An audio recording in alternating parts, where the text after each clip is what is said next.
अस्सलाम वालेकुम जी। वेलकम करता हूँ आपको मुर्तज़ा गार्डन चैनल पे जी। आज मैं दीपालपुर के एरिए में आया हूँ, तो मेरे साथ जो हैं अल्लाह दिता साहब भी हैं, जिनके घर में मैंने विज़िट पर जो वो गाय वगैरह का प्रोग्राम किया था।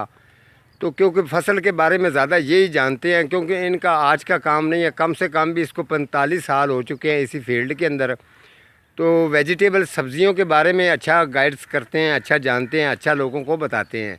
तो आज मैं इनको पूछने वाला हूँ, ये गंदम हम लोग, आप तो गंदम कहते हैं, हम लोग इसको गांव में कनक कहते हैं। तो इस कनक की केयर के बारे में, इसके बारे में जितनी भी इंफॉर्मेशन है, इसके ग्रोथ से ले के इसकी कटाई करके इसको मुकम्मल दाने तैयार करके सारी चीज़ें घर में ले के जाने तक जो है ये अल्लाह देता साहब आपको बता देंगे। फिर घर में जब आप गंदम ले के जाते हैं तो गंदम को अक्सर जो है ना ये ख़राब हो जाती है घरों में, उसको बाद में सेफ़ करके रखना है, उसके अंदर क्या चीज़ डाल के रखनी, सारी चीज़ें अल्लाह दिता साहब आपको अपनी ज़बान से खुद ही बताएंगे। अस्सलाम वालेकुम जी।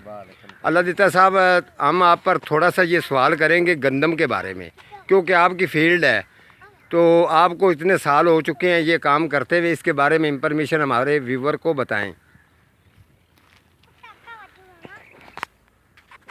जी सर, ये गंदम है, इधर ले आए जी, कैमरा थोड़ा सा आगे आ जाए, चलें जी।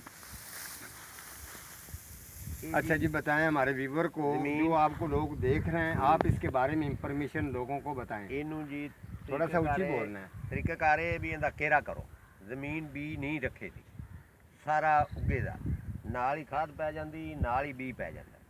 आपका कहने का मकसद है कि केरा करने के बाद उसके साथ ही आपने खाद डाल देनी है। ਨਾਲੇ ਹੀ ਕਿਰ ਜਾਣੀ ਜੀ, ਬੀ ਦੇ ਨਾਲ ਹੀ। ठीक हो गया जी, ਇਹ ਹੋ ਗਿਆ ਜੀ, ਕਣਕ ਡਿੱਗੇ ਦੀ ਨਹੀਂ, ठीक हो गया ਸੋਹਣੀ ਪੱਕੇ ਦੀ। जी। ਮੋੜੇ ਨੂੰ ਵਾਟਰ ਦੇਣ ਦੇ ਕਿਲੇ ਜ਼ਿਆਦਾ ਗੱਭੇ ਤੇ ਆ ਜਾਂਦੀ, ਦੂਜਾ ਪਾਣੀ ਜਾਂ ਤੀਜਾ ਪਾਣੀ ਦੇ ਤਿਆਤ ਨਾਲ ਲਾਣਾ ਹੈ ਵੀ ਮੌਸਮ ਖਰਾਬ ਨਾ ਹੋ। मौसम खराब ना हो, पानी एहतियात ना लगाना। एहतियात ना एहतियात लगाने का मकसद की है? ਬਈ ਹਵਾ ਦੇ ਨਾਲ ਕਣਕ ਲੇਟ ਜਾਏਗੀ। इनका कहने का मकसद ये है कि अगर आप इसको ज़्यादा ओवर वाटरिंग दे देंगे, अगर मौसम के लिहाज से ऊपर से बारिश हो रही है और आप लोग फिर भी इसको पानी लगा के चले जाएंगे, जब हवा चलेगी, हवा चलने के बाद ये बिल्कुल ज़मीन के साथ प्रेस हो जाएगी। प्रेस हो जाएगी। प्रेस हो जाने के बाद फिर जो इसके अंदर दाना होता है वो ਖਰਾਬ ਹੋ ਜਾਵੇਗਾ ਜੀ। ਮੋੜੇ ਕਣਕ ਮਾਲ ਨੂੰ ਜਾਂ ਕਿਸੇ ਨੂੰ ਵੇਚ ਦੇਣੀ ਚਾਹੀਦੀ, ਮੋੜੇ ਨੂੰ ਦਾਣਾ ਨਹੀਂ ਪੈਣਾ। दाना नहीं पैना। ठीक हो ਮੋੜੇ गया। ਪਰਾਲੀ ਬਣ ਗਈ। ਅੱਛਾ। ਇਹਨੂੰ ਉਸ ਤੋਂ ਬਾਅਦ ਸਪਰੇਅ ਕਰਨਾ ਤੇਲੇ ਵਾਲਾ। तेले वाला स्प्रे का नाम बता दे।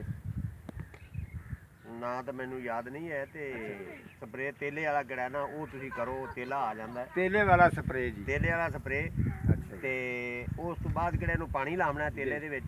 ਠੀਕ ਉਹ ਹੈ। ਮੌਸਮ ਵੇਖ ਕੇ ਲਾਉਣਾ ਹੈ, ਤੇ ਪਤਲਾ ਲਾਉਣਾ, ਕਿਧਰੋਂ ਰਹਿ ਜਾਵੇ, ਪਾਣੀ ਓਵਰ ਨਾ ਹੋਵੇ। ठीक ਉਹਨੇ है। ਕਣਕ ਵਧਣ ਚ ਹੁੰਦੀ, ठीक है। ਕਣਕ ਲੰਮੀ ਹੋ ਜਾਂਦੀ, हाँ, मिसाल के और तौर पर जी कि अभी ये ਦਾਣਾ सिट्टा ਨਿੱਕਾ है, ਹੋ ਜਾਂਦਾ। ये सिट्टा है, हाँ इसको जी। सिट्टा कहते हैं हाँ आप। जी। ये दाना है इसके अंदर है, ये देखें अभी ਇਹ जी। ਤੇਲਾ ਨਾ ਕਰਾਂਦੇ ਤੇ ਉਹ ਇਹ ਦਾਣਾ ਕਮਜ਼ੋਰ ये हो जाता देखें जी, अभी इनके अंदर ये जो दाने हैं आपको नज़र आ रहे होंगे, ये दाने आपको ये सेहतमंद दाने हैं जी। सेहतमंद। सेहतमंद हैं बिल्कुल, ये स्ट्रेट है हाँ जी। और इनकी ग्रोथ भी बहुत अच्छी है।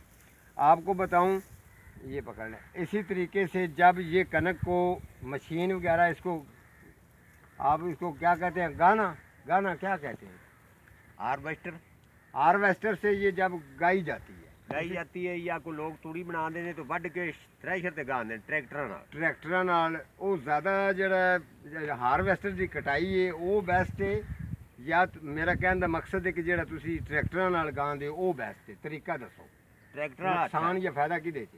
ਟਰੈਕਟਰ ਨਾਲ ਗਾਣ। ਟਰੈਕਟਰ ਵਾਲਾ ਤਰੀਕਾ ਜੀ ਬੈਸਟ ਹੈਗਾ, ਉਹਦੇ ਨਾਲ ਤੁਸੀਂ ਆਪਣੀ ਕਣਕ ਗਵਾਓ। ਹਾਰਵੈਸਟਰ ਨਾਲੋਂ ਬਿਹਤਰ ਹੈ, ਕਿਉਂਕਿ ਹਾਰਵੈਸਟਰ ਦੇ ਵਿੱਚ ਦਾਣੇ ਵੀ ज़्यादा खराब होते हैं। ਖਰਾਬ ਹੁੰਦੇ ਨੇ, ਤੂੜੀ ਵੀ लोग अपनी सहूलत देखते हैं कि हमने कटवा लिया है, लेकिन ये है कि उनका नुकसान भी होता है। इसको कटाई करके आमतौर पर लेबर इसको काटने के बाद ट्रैक्टरों के पास इसकी पुलियाँ बना के लेके हाँ जाए, जी। फिर इसकी जो उगाई जाएगी, उसके बाद जब दाने इसके रेडी हो जाएंगे, हाँ।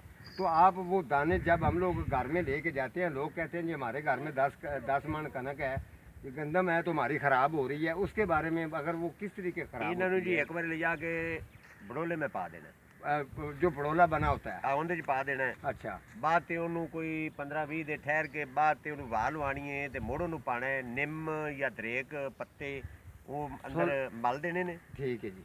ਮੋੜੋ ਦੇ ਗੋਲੀਆਂ ਰੱਖ ਦੇਣੀਆਂ, ठीक है। ਉਹਦਾ ਮੂੰਹ ਬੰਦ ਕਰ ਦੇਣਾ, ठीक है। ਦਾਣੇ ਨਹੀਂ ਖਰਾਬ ਹੋਣੇ। सुन लो जी, निम तरेक इन्हां दे ਇਹ पत्ते ਦਰਖਤ अच्छी ਕੌੜੇ ਨੇ, ਕੌੜੇ ਨੇ ਹਾਂਜੀ। ਠੀਕ ਹੈ ਜੀ। ਇਹਨਾਂ ਨੂੰ ਅੱਛੀ ਤਰ੍ਹਾਂ ਅੰਦਰ ਮਲ ਕੇ ਜੀ ਉਹਦੇ ਜਿਸ ਪੜੋਲੇ 'ਚ ਤੁਸੀਂ ਇਹ ਦਾਣੇ ਟ੍ਰਾਂਸਫਰ ਕਰਦੇ ਪਏ ਹੋ ਜਾਂ ਰੱਖ ਰਹੇ ਹੋ ਸੇਵ ਕਰਕੇ ਕਿ ਸਾਨੂੰ ਜਦੋਂ ਵੀ ਅਸੀਂ ਦਾਣੇ ਕੱਢੀਏ ਸਾਨੂੰ ਸਾਫ਼ ਸੁਥਰੇ ਬਿਲਕੁਲ ਇਹਨਾਂ ਨੂੰ ਕੋਈ ਸੀਵੀ ਵਗੈਰਾ ਕੋਈ ਚੀਜ਼ ਨਾ ਲੱਗੇ, ਆਟਾ ਬੂਰਾ ਨਾ ਬਣੇ। ਨਾ ਬਣੇ ਠੀਕ ਹੈ। ਉਹਦੇ ਵਿੱਚ ਥੋੜਾ ਜਿਹਾ ਤੁਸੀਂ ਦਾਣੇ ਪਾ ਲੈਣੇ, ਉੱਤੇ ਥੋੜੇ ਪੱਤੇ ਸੱਟ ਵੀ ਦਿਓ ਤਾਂ ਕੋਈ ਡਰ ਨਹੀਂ। ਕੋਈ ਟੈਨਸ਼ਨ ਨਹੀਂ। ਬਾਅਦ ਵਿੱਚ ਤੁਸੀਂ ਉਹਨੂੰ ਉਸ ਕਣਕ ਨੂੰ ਵਾਸ਼ ਕਰਕੇ ਗੰਦਮ ਨੂੰ ਬਿਹਤਰੀਨ ਧੁਲਾਈ ਕਰਕੇ ਤੁਹਾਡਾ ਮਰਜ਼ੀ ਹੈ, ਨਹੀਂ ਧੁਲਾਈ ਕਰਾਣੀ ਸਾਫ਼ ਸੁਥਰੀ ਕਰਕੇ ਤੁਸੀਂ ਜਾ ਕੇ ਉਹਨੂੰ ਪਿਆ ਕੇ ਆਪਣੇ ਘਰ 'ਚ ਇਸਤੇਮਾਲ ਕਰੋਗੇ ਤਾਂ ਉਹਦਾ ਜ਼ਾਇਕਾ ਤੇ ਟੇਸਟ ਅੱਛਾ ਹੁੰਦਾ ਹੈ। ਅੱਛਾ ਹੋਵੇ, ਜ਼ਿਆਦਾ ਜਿਹੜੀ ਕਣਕ ਦੇ ਵਿੱਚ ਕੈਮੀਕਲ ਖਾਦ ਇਸਤੇਮਾਲ ਹੋਏਗੀ ਉਹਦੇ ਜ਼ਾਇਕਾ ਦੀ ਕੁਆਲਿਟੀ ਥੋੜੀ ਜਿਹੀ ਘੱਟ ਹੋਏਗੀ, ਘੱਟ ਹੋਵੇ। ਜਿਹਦੇ ਵਿੱਚ ਡੀਕੰਪੋਸਟ ਗੋਬਰ ਖਾਦ ਜਿਹਨੂੰ ਆਪਾਂ ਪਿੰਡਾਂ ਦੇ ਵਿੱਚ ਆਲੀ ਆਖਦੇ ਹਾਂ, ਹਾਂਜੀ, ਅਗਰ ਆਲੀ ਪਈ ਹੋਏਗੀ ਉਹਦੇ ਜ਼ਾਇਕੇ ਦਾ ਫਰਕ ਹੋਏਗਾ। ਫਰਕ ਹੋਵੇਗਾ ਇਵੇਂ ਇਵੇਂ। ਲਓ ਜੀ, ਅੱਲਾ ਦਿੱਤਾ ਸਾਹਿਬ ਦਾ ਸਾਡੀ ਮੀਟਿੰਗ ਹੋਈ ਹੈ ਦੀਪਾਲਪੁਰ ਸਾਲੋਵਾਲ ਅੱਡੇ ਦੇ ਰਹਿਣ ਵਾਲੇ ਨੇ ਤੇ ਮੇਰੇ ਬੜੇ ਕਰੀਬੀ ਰਿਸ਼ਤੇਦਾਰ ਨੇ ਤੇ ਤਕਰੀਬਨ ਅੱਜ ਥੋੜਾ ਜਿਹਾ ਇਹਨਾਂ ਨੇ ਮੈਨੂੰ ਟਾਈਮ ਦਿੱਤਾ ਹੈ, ਮੈਂ ਮਜ਼ੀਦ ਫਿਰ ਵੀ ਇਹਨਾਂ ਦੇ ਕੋਲ ਆਉਂਦਾ ਰਹਾਂਗਾ ਤੇ ਇਸ ਤਰੀਕੇ ਦੇ ਪ੍ਰੋਗਰਾਮ ਮਕਈ ਸਬਜ਼ੀ ਗਾਜਰਾਂ ਕੀ ਤੁਸੀਂ ਲਾਉਂਦੇ ਜੀ ਦੱਸਣਾ। ਇੱਥੇ ਲਾਣੇ ਸਾਡੇ ਕੋਲ ਜ਼ਿਆਦਾ ਮੱਕੀ ਲੱਗਦੀ ਏ ਤੇ ਆਲੂ ਲੱਗਦੇ ਨੇ, ਠੀਕ ਹੋ ਗਿਆ, ਮੁੰਜੀ ਲੱਗਦੀ। ਠੀਕ ਹੈ ਜੀ। ਸਬਜ਼ੀ ਸਾਡੇ ਕੋਲ ਇੱਥੇ ਨਾਰਮਲ ਹੁੰਦੀ ਆ ਦੇ ਖਾਣ ਵਾਸਤੇ, ਅੱਛਾ ਜੀ, ਬਕਾਇਆ ਸ਼ਹਿਰੋਂ ਹੀ ਆਉਂਦੀ, ਸ਼ਹਿਰਾਂ ਦੇ ਲਾਗੇ ਠੀਕ ਵੀ। ਹੈ। ਅੱਛਾ ਬਹਰਹਾਲ ਜੀ ਇਸ ਤਰੀਕੇ ਦੇ ਵੀ ਪ੍ਰੋਗਰਾਮ ਇਨਸ਼ਾਅੱਲਾ ਤਾਲਾ ਅੱਲਾ ਦਿੱਤਾ ਸਾਹਿਬ ਤੁਹਾਨੂੰ ਦੇਣਗੇ। ਬਹਰਹਾਲ ਸਬਜ਼ੀਆਂ ਦੇ ਬਾਰੇ 'ਚ ਜ਼ਮੀਨ ਦੀ ਸੈਟਿੰਗ ਨਹੀਂ, ਕੋਈ ਜ਼ਿਮੀਵਾਰ ਜ਼ਮੀਨ ਸੈਟਿੰਗ ਬਣਾਉਣੀ ਨਹੀਂ ਆ ਰਹੀ ਜਾਂ ਉਹਨਾਂ ਦਾ ਟਰੈਕਟਰ ਦਾ ਡਰਾਈਵਰ ਹੈ ਤੁਹਾਨੂੰ ਸਮਝ ਨਹੀਂ ਆ ਰਹੀ ਤੇ ਅੱਲਾ ਦਿੱਤਾ ਸਾਹਿਬ ਜਿਹੜੇ ਨੇ ਮੈਂ ਇਹਨਾਂ ਦਾ ਨੰਬਰ ਤੁਹਾਨੂੰ ਦੇ ਦਿਆਂਗਾ ਕਮੈਂਟਸ ਵਿੱਚ। ਅਗਰ ਤੁਸੀਂ ਇਹਨਾਂ ਕੋਲੋਂ ਖੁਦ ਵੀ ਪੁੱਛਣਾ ਚਾਹੋਗੇ ਇਸ ਬਾਰੇ 'ਚ ਮਸ਼ਵਰਾ ਲੈਣਾ ਚਾਹੋਗੇ ਕੋਈ ਵੀ ਚੀਜ਼ ਜ਼ਮੀਨ ਬਣਾਉਣ ਦੇ ਬਾਰੇ 'ਚ ਚੀਜ਼ ਕੋਈ ਵੀ ਤੁਸੀਂ ਗਰੋ ਕਰਵਾਉਣੀ ਹੈ ਖੁੱਲੀ ਜ਼ਮੀਨ ਹੈ ਕਿਸਾਨ ਲੋਕ ਤੁਸੀਂ ਇਹਨਾਂ ਕੋਲੋਂ ਮਸ਼ਵਰਾ ਲੈ ਸਕਦੇ ਹੋ। ਮਾਸ਼ਾਅੱਲਾ ਬਹੁਤ ਇਸ ਕੰਮ ਦੇ ਸੀਨੀਅਰ ਨੇ, ਪਾਇਲਟ ਨੇ, ਤੁਹਾਡੇ ਸਵਾਲ ਦਾ ਜਵਾਬ ਵੀ ਦੇਣਗੇ ਤੇ ਤੁਹਾਨੂੰ ਗਾਈਡ ਵੀ ਅੱਛਾ ਕਰਨਗੇ। ਠੀਕ ਹੈ ਜੀ, ਅੱਜ ਦਾ ਮੇਰਾ ਇੰਨਾ ਹੀ ਪ੍ਰੋਗਰਾਮ ਹੈ ਤੇ ਮਿਲਨੇ ਆ ਕਿਸੇ ਅਗਲੇ ਪ੍ਰੋਗਰਾਮ ਦੇ ਨਾਲ। ਤਬ ਤੱਕ ਅੱਲਾ ਨਿਗਹਿਬਾਨ।